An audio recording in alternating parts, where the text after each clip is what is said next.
Pick 41 in the 6th round. A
Hey everybody, it's the coach. You're tuned in to Sunday Night Football on EA Sports. Straight ahead, the MVP of Super Bowl 47, Joe Flacco, and the Baltimore Ravens do battle with Big Ben Roethlisberger, and the Pittsburgh Steelers. I'll join you again at halftime to look at some of these stats and scores from earlier this afternoon. But for now, it's Sunday Night Football. And on the call, as always, Brandon Godden and Charles Davis. All right, Coach. EA Sports coverage of the NFL brings us to the steel capital of the world, Pittsburgh, PA, and Heinz Field.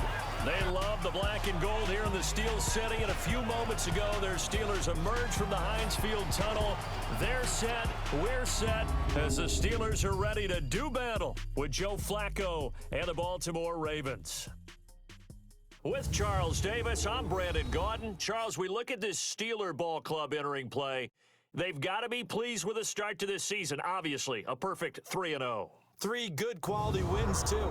It's got people in the locker room excited. They're thinking that this could be their year. Meanwhile, for the visiting Ravens, they come in feeling good after back-to-back victories.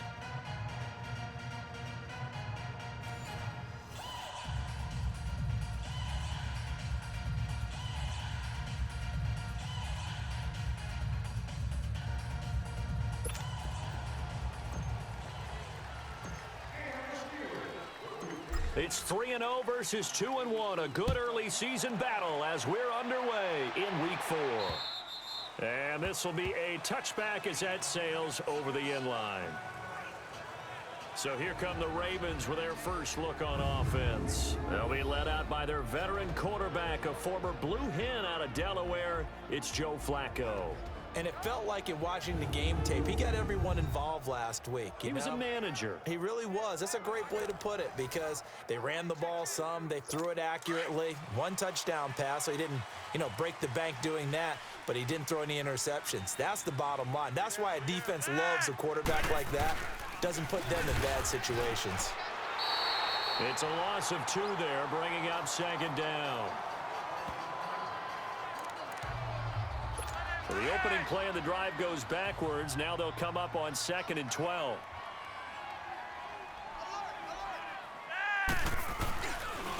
They'll run it here. This is Buck Allen. And he'll work his way across the 30 to the 32. A nice job there as he rumbles for 9. And it'll be back to a 3rd and 3. On a 2nd and long, it's really nice to see an offense that has enough confidence to run the football in that situation. I think that goes back to their practice and game planning. They've seen things that they've seen on tape and in previous games that led them to believe that even in a long-distance situation, they can still run the football and gain enough yardage to put themselves in a good spot on 3rd down. Open receiver, that's Hayden Hurst, the tight end. And they get him down, but not before he takes it across the 40-yard line. 10 yards there, good enough for a Raven first down. That was a route run not just with dexterity, but with intelligence. Found the hole in the zone, made sure the quarterback saw him, and was able to make the sure catch and flip the down marker back to 1. Call it no gain on the play, and it'll be 2nd down. And the Buffet boys, the O-line, hopefully they're ready today. Listen, you got to feed them first. But if you do, you usually get a great product out on the field, and when they play well, the quarterback can't wait to feed them afterwards.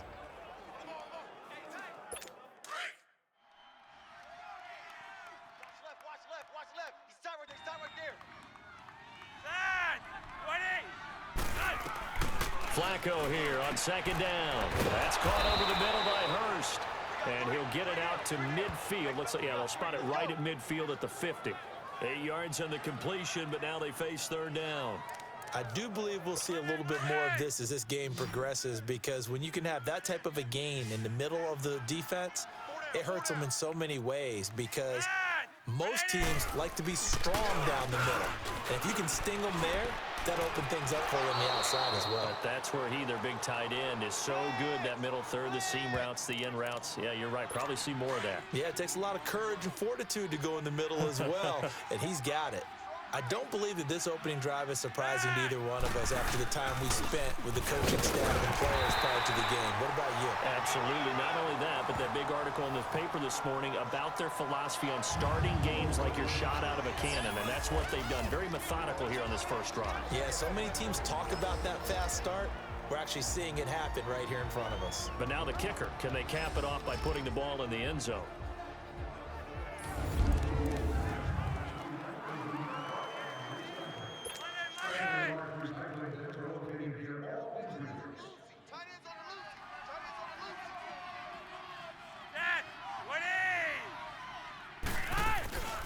On the draw, Flacco to Dixon. Oh, and now he pulls him over. And able to use his stiff arm for a little bit of leverage before he's taken down. A pretty good gain. Give him 8 yards there. Still a few inches to go, though, as it'll be third down and about the length of the football.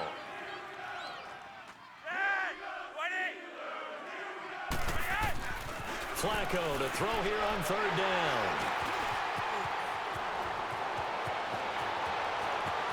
Through an opening, and there he goes. 20, 10, and he brings this one back. It's a pick six for a Steeler touchdown. When it was third down defensively, they were just hoping to make a play and get off the field, get their offense on. Instead, they did one better. Pick it off, take it into the end zone. Well, they did what you said. They got off the field. They're going to have to come right back on. They're going to come right back on, but happily, right? They put the ball in the end zone. That's the way you start a game. That's the way you set the tone. Chris Boswell now for the extra point.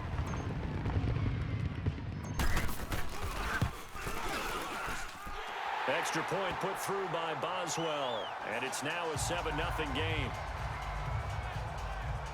A heck of a play there defensively, getting the interception, navigating his way into the end zone for the touchdown.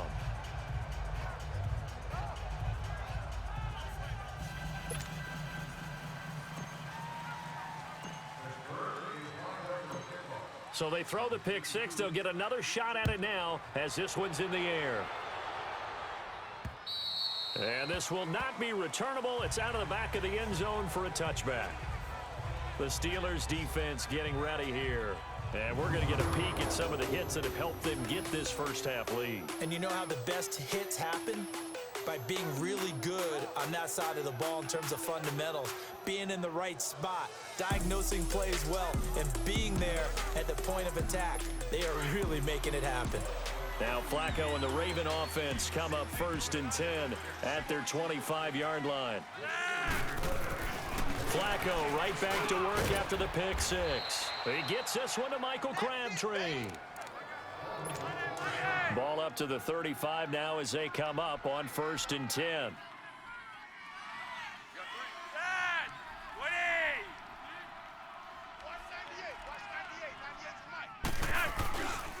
On 1st down, they go with Dixon. And that play is blown up, losing yardage back at the 35. It's a loss of a yard there, and now 2nd down. It's a tough one right there. He ran right into the teeth of the blitz as the linebacker was freed up in order to stump that one for a loss. I think quarterbacks got to see that. Got to find a way to audible into something a little more advantageous. And he'll bring it up here to right at the 40-yard line. That catch good for 5. It's 3rd down. The Ravens on 3rd down. They've been okay, 2 for 3 thus far. This will be 3rd and 6. Operating out of the gun, Flacco. The attempt on the dive, and he has it. What a catch. And he'll have it past midfield almost to the 40 before being taken down. It's the first time that they've looked his way tonight, and he comes up with a 1st down on the play. Well, partner, when you ask anyone other than your QB to throw the ball, you must have a lot of confidence, or you think you're really going to fake them out, and it looks like they did exactly that. Yeah, going deep in the playbook and a great grab.